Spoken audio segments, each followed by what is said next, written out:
let's discuss how life is as a foreigner in Singapore. Now, I wanted to title the video, How is Life as a Millionaire in Singapore? But I kind of thought already that a lot of people are going to call clickbait and blah, blah, blah, blah. But this is something that's important to mention here. I think Singapore can have really great upsides, especially if you have money. I think Singapore, just like many of the large cities, can have a lot of downsides if you don't have much money. And so I think that is, that's something that is a key to mention here. I moved, it's my third year now in Singapore, so I've been quite some time here. Before I was in Hong Kong. Prior to that, I was briefly in Austria, and prior to that, I was in the US. So I've seen a lot of things. I've seen the States, I've seen Europe, I've seen Asia. In Asia, I've seen Bangkok. I know pretty much all the large cities. And so far, from all the places, I really like Singapore the best. At the beginning of this year, beginning of 2019, when I was forced to step down in my past company, I had the decision, hey, should I be staying? Should I go somewhere else? But, and I'm going to present to you some of the ups and downsides of Singapore. To me, it was clear that I definitely want to stay here. And so I would love to walk you through a couple of the reasons, the pros and cons, how life is here as a Singapore, as life as a foreigner is here in Singapore, and kind of discuss those things. Let's go and dive right in. Very first one, it's very easy. Life in Singapore, especially if you have money, is very easy. It's very convenient. Distances are super, super short. You can get anywhere. I mean, it's a city. It's very, very convenient. Everything is set up for time, for efficiency. If you like business, if you like being productive, Singapore is your place. I think it's right up there with Hong Kong. It's right up there with London, right up there with New York. So obviously, if you prefer a bit more relaxed and a bit slower, yes, you can have this, but it's probably not the best place in Singapore. Singapore likes stuff quick, loves things efficient. I think that's really, really important. Next one, safety. Literally, Singapore is one of the safest places I've ever been. And I mean this. I'm not just saying this, I mean this. And I'm going to give you a couple of examples. In Austria, I'm not sure if I would feel comfortable if my wife, Bettina, would go for a run when it's still dark outside or when it's already dark outside. I'm not sure if I would like to be in certain parts of the cities in Austria or Germany in the middle of the night. In Singapore, I'm not kidding. I went for a run at 3 a.m. in a park. I reserved seats at Starbucks with my wallet.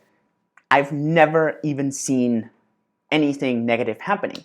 And this is because safety is so high. I mean, there's a lot of security. There's obviously a bit of the downside. You have a lot of security, and you have a lot of, it's very strict. Punishment is really insane. They have death penalty here. There's things you just don't do. And I'm okay with this. I'm okay with having this regulation, and this is a key concept here, right? I'm okay with the regulation, and I know a lot of people who are not. I'm okay that there's a death penalty on certain things. I'm okay that sometimes that they have physical punishment, hitting you with bamboo sticks. These are things that I can deal with and that I'm okay with because I know what am I gonna do and what am I not gonna do.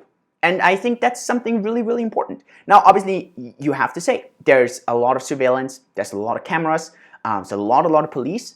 Now, are they ever gonna use this for something negative? Maybe, but I don't hope so, and I don't think so. So far, the government here has been very, very pro and very supportive of the people. Obviously, with this comes always danger. We know this. But at the end, a certain kind of centralization, a certain kind of surveillance makes stuff super efficient. And no discussion there. Singapore is very, very open to blockchain. So they know that they need to develop, they need to improve.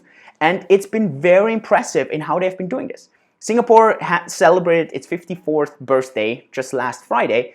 And just imagine, in 54 years, they went from nothing, from jungle, to what they have now, to one of the most efficient, biggest, largest cities in the world. And I can highly recommend that you watch some documentaries here, that you watch some pictures. It's insane. It's beyond everyone's belief.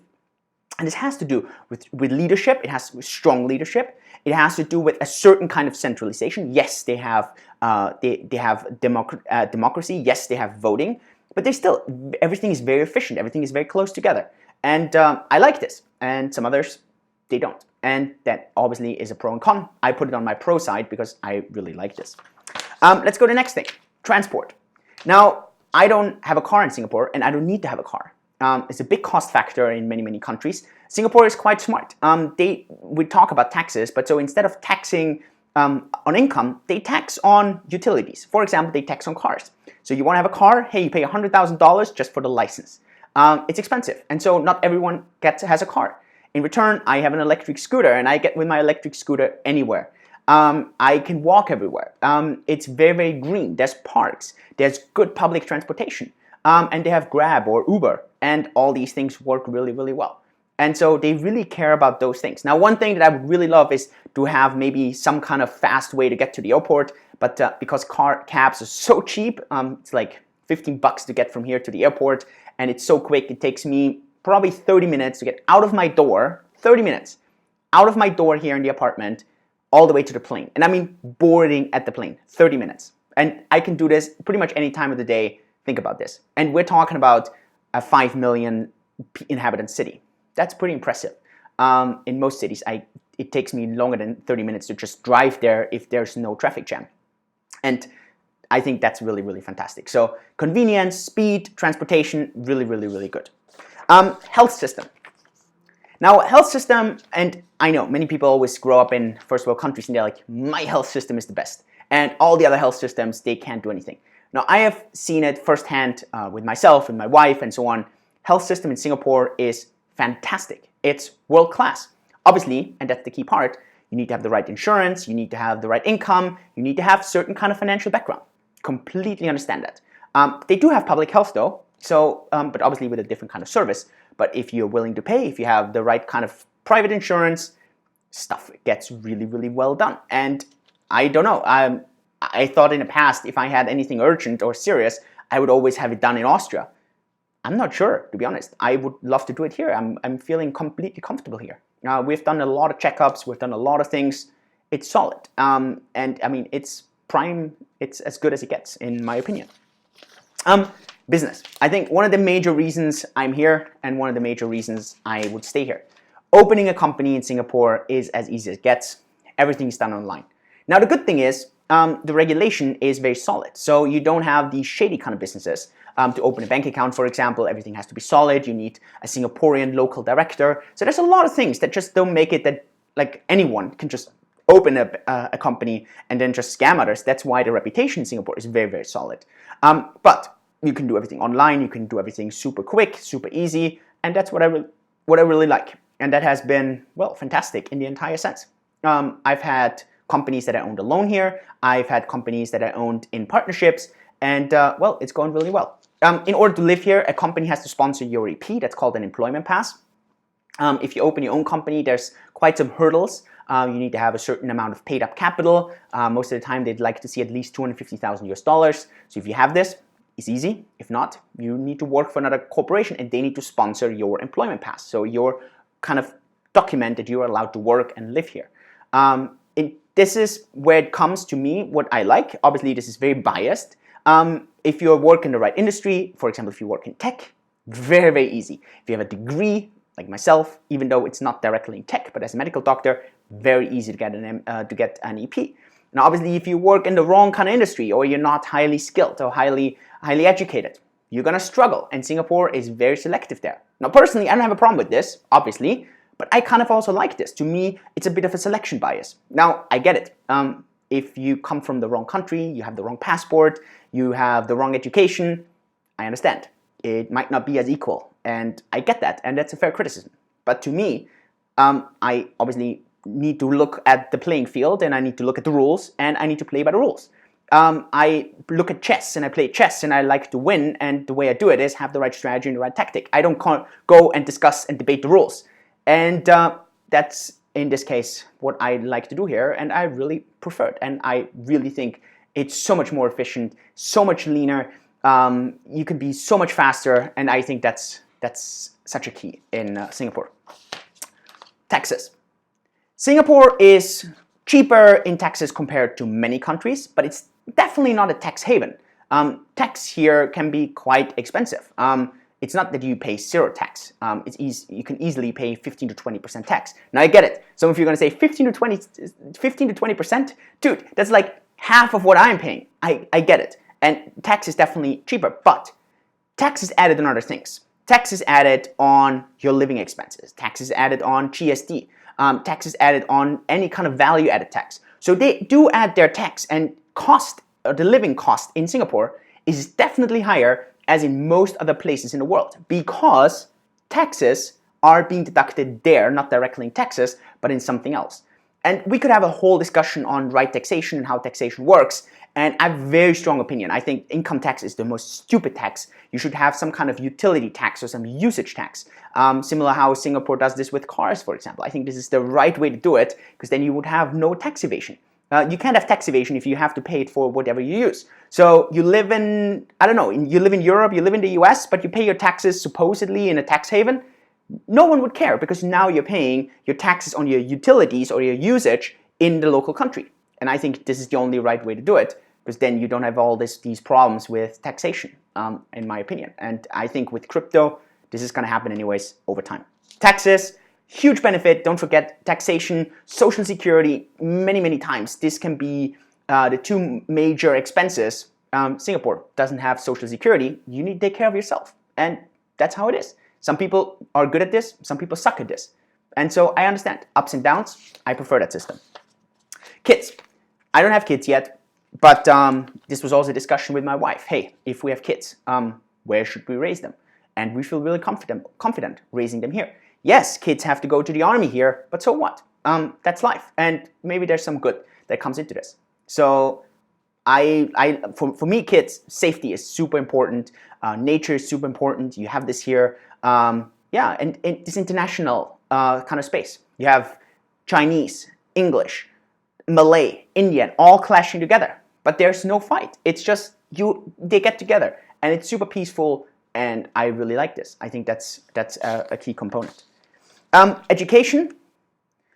Education system, you can have public for pretty much for free. You can have private education. You have everything, both sides. You have it for free, and you have good standards. You can have paid. You can have even better standards. Singaporean education is definitely as high as it and as good as it gets, and you can see this. Many talented, great people that are from here who go to top elite universities all around the world. And this is also obviously a very key component. Now let's talk about a few of the downsides. One of the downsides obviously is the two classes that you definitely have in Singapore. You definitely have the more wealthy and you have the lower income people. And there's a completely different paths to get into Singapore. For example, if you have a maid, we have a maid, and that maid gets paid $400 a month. Nothing. That's really cheap if you compare about it. But it's still more than she gets in her local country. And so Singapore has this special path where they want to attract people in kind of both ends. They want to attract the really high-skilled, high-income ones, and they want to attract people who are coming a bit more from the low end. And they want to give opportunities to both. And obviously, this brings some kind of discussion and some kind of controversy. I get that. And I also understand that some Singaporeans are not so happy about foreigners coming in, supposedly taking their jobs, which I don't think this is really the case. In tech, man, we're looking for so many developers, and it's so difficult to find developers. So, I don't understand how this criticism is fair. But I understand maybe in some other areas it is. But again, this two-class society, fair enough. It brings down and upsides with it. But that's how it is. One thing that's definitely a criticism is the climate. There's two kinds of season here, indoors and outdoors. Indoors, pretty constant at, what do we have here? 24 at the moment. That's the Celsius. And outside you have 30 degrees, 100% humidity. So these are the only two seasons. It's the same. It rains almost every day. It's summer all year round, but it's very humid. And so obviously you get your seasons by traveling. So I get the seasons by going back to Austria, visiting parents. I get the seasons by going to the US or around, right? And so that's how you get the seasons. Singapore, very predictable when it's about climate and everything. And the last thing, obviously, if you come especially from a place like Austria, a lot of mountains, beautiful lakes, very picturesque, obviously you miss some of those things, right? And that's very normal. But I do have to say, there's a lot of things here. Yesterday, Bettina and I went for a super beautiful hike, the Macritchie Reservoir. It's a really nice 10K hike around the reservoir, in the forest, jungle, across the trees. It's super pretty. There's the ocean outside. There's very beautiful things. So it's not worse, it's just different in my opinion. But I get it. If you like the mountains and you like your same old at home, you're probably not gonna like this as much here. You might miss some things. But again, Singapore is so central in Asia. It's so well connected. you're gonna find your ways. And for me, and just to really show how kind of solid I am on this, for me, I'm going for PR, which means I want to become a permanent resident here. I really like it here, and I feel comfortable, and I totally call Singapore my home. I think it's really, really, really good. And yeah, but I understand everything has ups and downs, and the key is you need to like the ups, you need to be able to deal with the downs. These are my points on Singapore, living here as a foreigner. If you have any questions on this, let me know in the comments down below. If you have any chapter or topic that you think I missed, let me know. Other than that, hope I'll see you at the next video. And give me a thumbs up on this. And yeah, on Facebook, Twitter, wherever you're watching, just let me know.